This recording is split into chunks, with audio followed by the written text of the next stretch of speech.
Hey, so my name is Keris and I'm a nutritional therapist, and I put together this short series on MCAS, which is Mast Cell Activation Syndrome, because this was a diagnosis that I received after 7 years of being a medical mystery. And because I'm obviously qualified in nutrition, it's really interesting, it's not lost on me either, that most of my symptoms were digestive related. And I had a huge, let's call it an adventure with food and different kind of nutrition adaptations or diet adaptations to try to resolve these ongoing, ever-spreading gut issues that I was experiencing. So what I want to do is share with you a combination of my kind of professional experience, and I got to speak to some great colleagues in the industry about what I was experiencing and how things that had worked in the past didn't seem to work anymore. I also worked with 8 gastroenterologists in the end, all of which were just throwing their hands in the air going, I don't know why this is happening to you. I'm running out of ideas. And so obviously I'll bring some of that knowledge to you as well.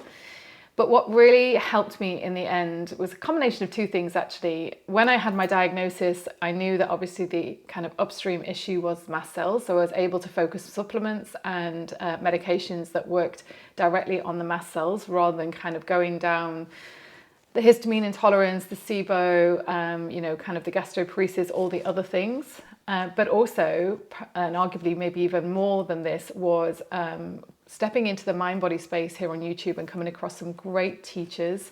I have to give a shout out to Sam Miller of The Great Allowing and also Simona Irwin of Turning Towards. And I was able to work with them both on a one-to-one basis, and they just helped me to understand my nervous system, but also my emotions, and also how my lived experience had altered, my emotions that I deemed acceptable. So I was obviously in some state of emotional repression, and this was linked back to some early life traumas and difficult experiences. And it's not that you necessarily need to dig for this sort of thing, but mind-body practices, most of them are very simple and free as well. This is the thing that's really important to understand. We're so busy throwing money at this problem, buying loads of supplements, trying to find tests, even if you're kind of in, looking at conventional medicine or functional medicine or even working with complementary medicine, it all just gets so expensive. And whilst I would feel some benefits from some of these things, it wouldn't take much before stress hit and everything would just kind of kick off again. So actually this knowledge that I gained around mind body and the influence of our thoughts and our previous experiences forming these powerful programs, and then obviously we get these symptoms. We have emotions towards these symptoms, which are a hint of emotions that we might be repressing. So again, the work of Dr. John Sarno, also internal family systems, Howard Schubner, David Clark, the gastroenterologist, I began to look at all of their great content here and start to understand that there was a lot that I could do to actually support myself in terms of understanding why was my system doing this, what was happening with my immune system, talking to the nervous system, which is obviously kind of causing the boundaries of my body to be in this overreactive state. And as I've said, many of the kind of tools that you develop, it's very much a journey, and you start to see what works for you. So for some people, somatic practices I think are integral to this, and emotional allowing as part of that somatic practice, beginning to feel our emotions, understand them, and actually have this kind of connection back from the body minds to the mind was really powerful for me.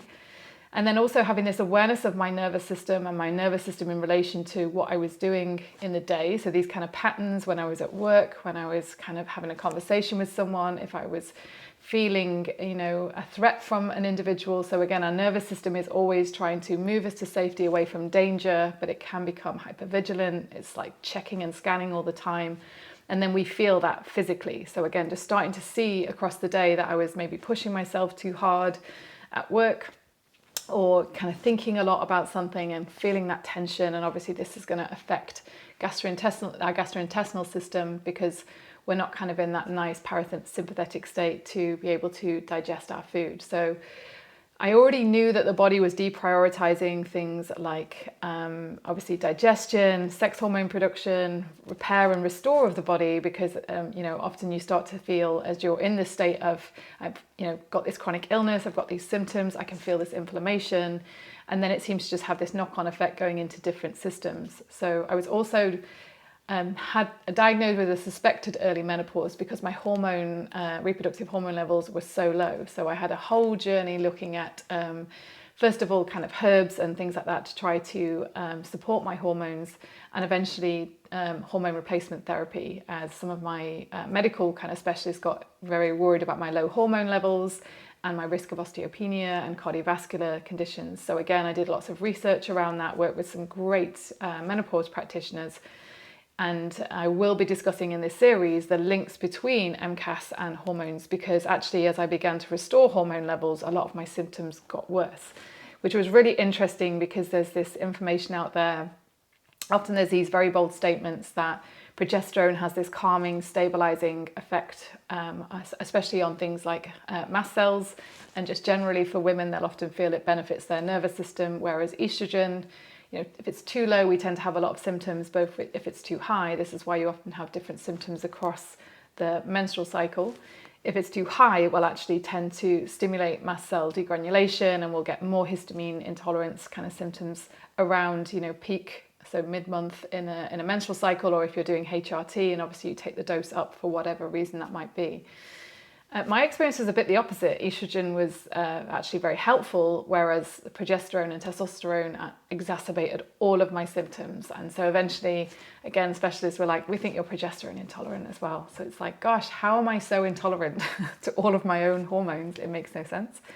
And so what I've been able to do now is put all of this together, understand it a little bit better, but also step away from always trying to understand every single biochemical pathway in my body, which I was adamant I needed to do to be able to recover.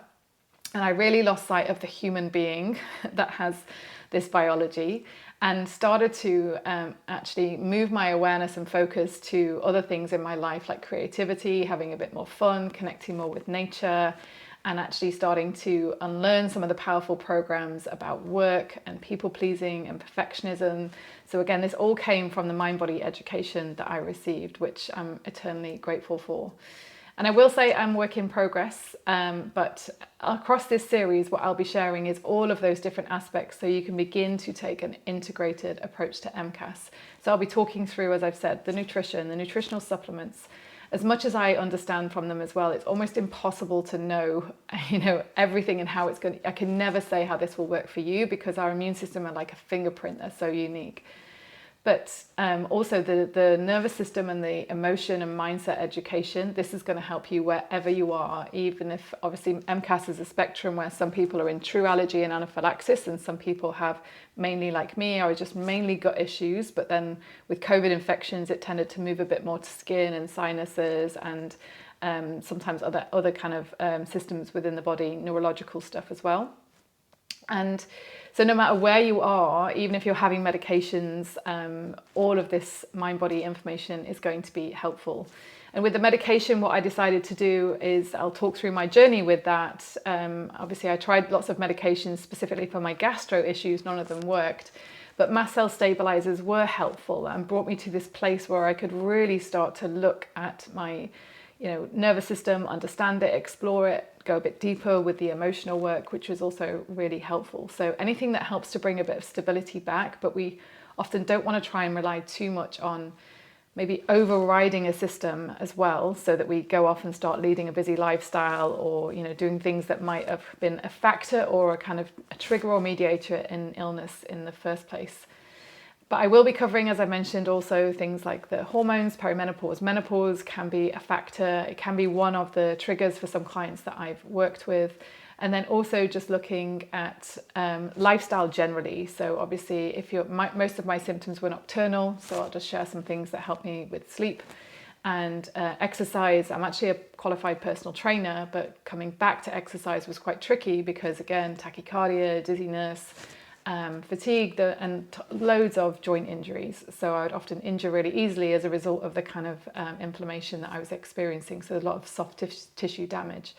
So again, I'll just be talking you through understanding how to resource the body, simple things that you can do, and just sharing a bit of my experience, hoping that it can help you in some way. So please reach out if you've got any questions, and I hope you enjoy the series.